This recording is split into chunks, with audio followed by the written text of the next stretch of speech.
behind the counter. "Guten Morgen," she said with an uneasy smile before launching into her spiel in crappy German. I let her go on for a bit. She glanced down at something in her hand every few sentences, and her accent was obviously American. Finally, her little speech ground to a halt, and she looked at me expectantly with her doe-like brown eyes. They were open windows begging me to crawl in. "What part of Georgia are you from?" I asked in English. No sense prolonging her agony. "Oh, thank goodness." Relief slid over her face. "I'm from Macon, but I'm going to school in Atlanta. This is just a summer internship." She flipped her hair and smiled. "Really?" I leaned into the counter toward her. "This indicates interest. Social Engineering 101. Flirt. It gets your foot in the door." "Oh, yes. TFC flies us over so we can help set up all these new branches that are opening this summer.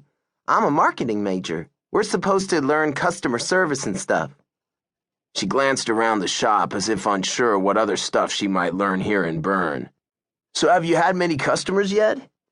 I knew the answer was no, but small talk could lead to other hidden doors revealing themselves. "We've been open since Saturday, and would you believe you're my first customer?" She looked me over again. "You are 18, aren't you? Otherwise you need a parent or a guardian."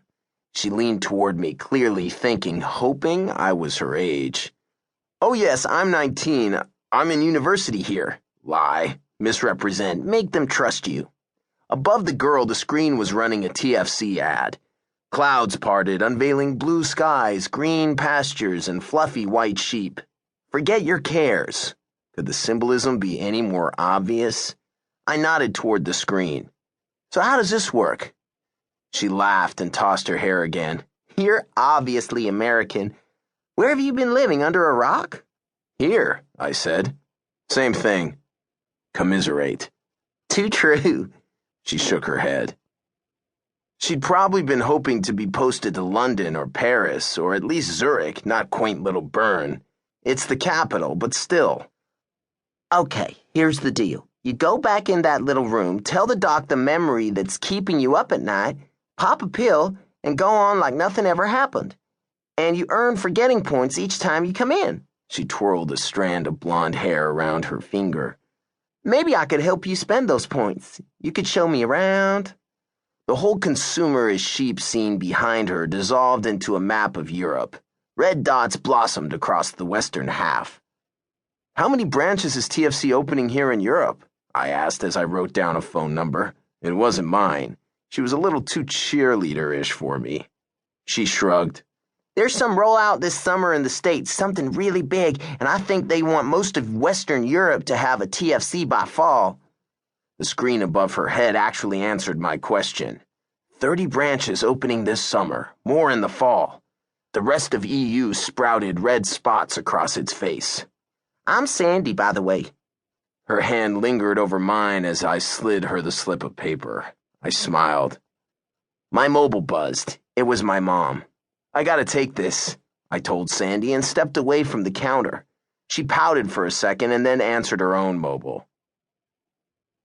"I'm okay. Has anything happened there?" Mom sounded breathless.